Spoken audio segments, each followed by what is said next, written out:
Welcome back to the deep dive. Good to be here. Today we're tackling a real mystery, a really profound one, actually. We really are. White horse. Yeah, the enigma of White Horse. He's Right. this Yeah. this just formidable competitor, right? Heading into Dr. Volcano's tournament of terror. That notorious tournament, yeah. High stakes. But his real reasons, his motivations, they seem all tangled up in, well, legend and heartbreak, really. Mm-hmm.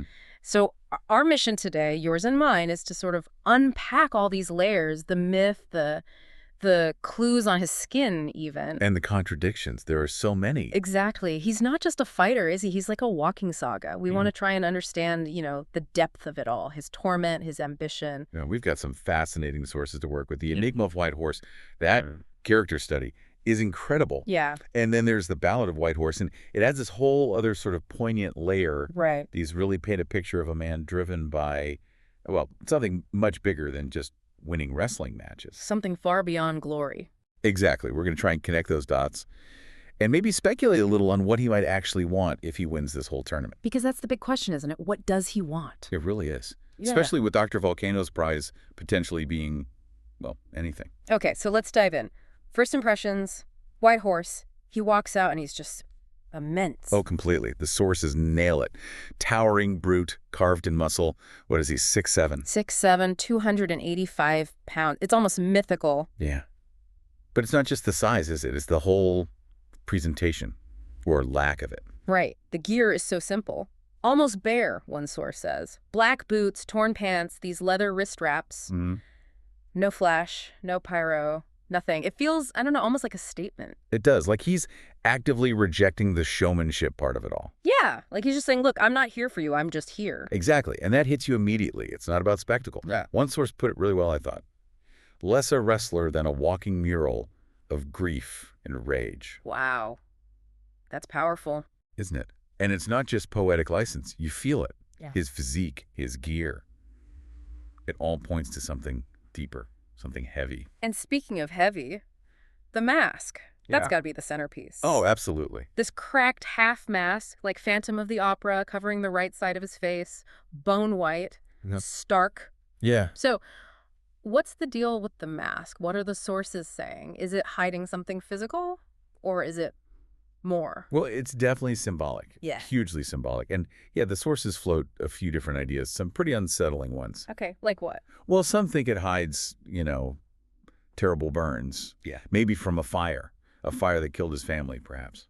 That would explain a lot of the grief element. It would. Yeah. But then others suggest maybe there's nothing physical under there at all. Maybe the mask is more like a cage. A cage. Yeah, keeping his emotions locked behind porcelain and shadow. No. A barrier, against the world, or maybe even himself. Okay. But then there's this other idea, even darker, that the mask isn't just hiding a wound. It's binding it, keeping whatever he truly is from spilling out. Whoa.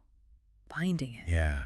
It's this idea of containment, right? Like some masks don't just hide scars, they hold them in place. It's mentioned in the Enigma. Holding them in place, that suggests like a constant struggle underneath. Exactly. An ongoing battle. And it's not just the mask, is it? His whole body is like a canvas for this struggle. The tattoos. Oh, yeah. The mural of tattoos. Mm-hmm. Snakes, skulls, wings, scripture even. And some look more like scars than actual ink. It's intense. It really is. But the chilling part is what they mean. They're not just decoration. No. The sources say each one marks something he's lost. A person, a place, a fight, a promise. Is that right? That's exactly it. It's profound. When he takes off his shirt, it's really less skin and more graveyard. That line just sticks with you. Graveyard, jeez. And there are examples, like a child's face on his shoulder, a burning house on his ribs, Oh, man. a serpent eating itself around his wrist. The Ouroboros, symbol of cycles, but maybe here it's unending grief. And what's really haunting is the observation about the style of the tattoos. How about the style? They're described as being inked in a different hand, different styles, as if the people he lost, or maybe the people he destroyed, etched them onto him themselves. Wow. Like they left their mark directly on him. Yeah. It implies this incredibly deep, maybe destructive history. Yeah. And then there's that quote attributed to him. Which one? Some debts get paid in skin. Ugh. Chilling. It makes it sound so physical. Like he's literally carrying the weight of his past on his body. Precisely. What kind of life leaves marks like that, you know? So you've got this imposing figure, the mask, the tattoos, like a memorial. It kind of makes sense his actual past is a total mystery. It does, doesn't it? Yeah. Nobody knows his real name. Nobody dares ask. And the rumors are just wild, all over the place. Completely conflicting. You hear he was, what, a biker enforcer? Yeah, or survived some brutal prison fight, or was a preacher who snapped. Right? Or is a soldier haunted by war? Yeah. Or a father who lost everything overnight? It's like, pick your tragedy. None of them quite fit together. And that's kind of the point, maybe. Like the source says, nobody's ever gotten the same story twice. So the lack of a clear story, actually, adds to the myth. It deepens the enigma, definitely. The truth gets lost, or maybe it's just unbearable. The ballad puts it nicely. Silence rides where truth should be, and White Horse walks eternally. Huh. Silence rides where truth should be. It leaves you, the listener, just wondering what could possibly be underneath it all. Maybe the legend is the reality for him now. Okay, so we have this mountain of a man, etched in loss, masked in sorrow, wrapped in legend. But then there's this paradox, right? His power in the ring. Oh yeah, pure brutality. Bone-cracking power bombs, steel-like strikes. The descriptions are intense, every strike landing like a sledgehammer, every slam like a falling tree. You can just picture it. He must be terrifying to face. Like, imagine him in Dr. Volcano's tournament against, well, anyone. The destruction. Total destruct, Oh, but boy. it's not just mindless violence, is it? That's the weird part. Yeah. No, it's absolutely not. That's the core of the paradox. This incredible violence is paired with, well, empathy. It's astonishing. Empathy, how so? He doesn't gloat. He doesn't taunt his opponents after he beats them. Right, I read that. In fact, sometimes, after completely taking someone apart, he apparently kneels beside them, rests a hand on them. Like he's saying sorry. Almost. As if to say, I'm sorry, but this is the way it had to be. You can apparently see the pain in his eyes, even through the mask. Wow. So he feels their pain, maybe? Or recognizes his own in them? It seems like it. He doesn't seem to enjoy the suffering he inflicts. He just inflicts it. So what does that mean? He fights like he owes the world violence, but he respects, even pities, the guys he fights. It's not simple, is it? I think it boils down to this idea that his rage is laced with empathy.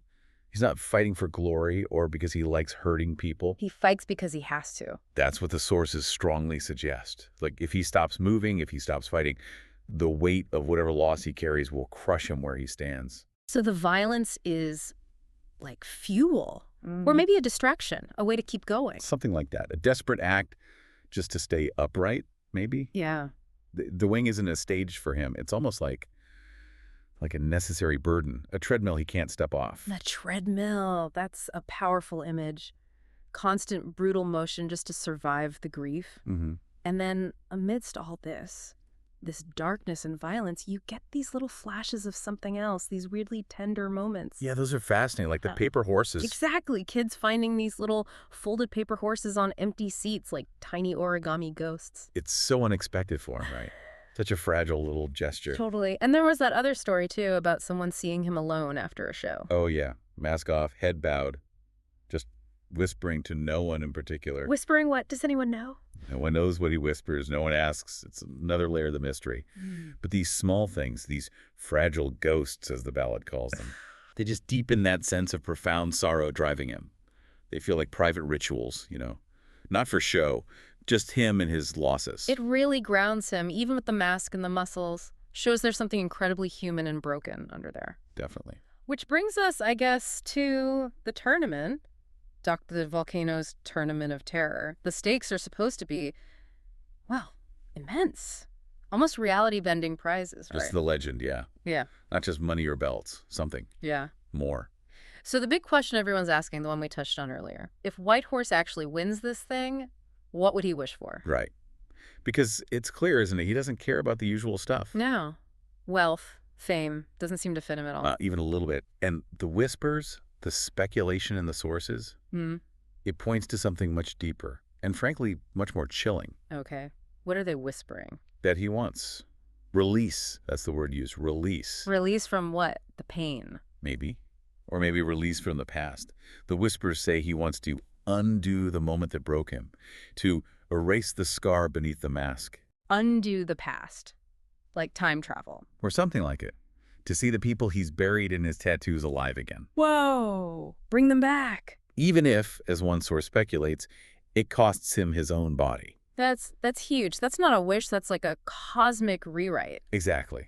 It's not about winning a tournament. It's a plea, a desperate one. So if that's true, Yeah. he's not fighting for glory at all. He's fighting for ghosts, literally trying to wrestle his past into submission and bring back the dead. That seems to be the core of it, yeah. Yeah. It reframes everything about him, doesn't it? His violence, his drive. It becomes this singular, almost holy quest for an impossible redemption. It makes that line from the ballad hit harder. They say a ghost rides in his chest, a heavy steed that will not rest. Mm-hmm. The ghost isn't just metaphorical grief.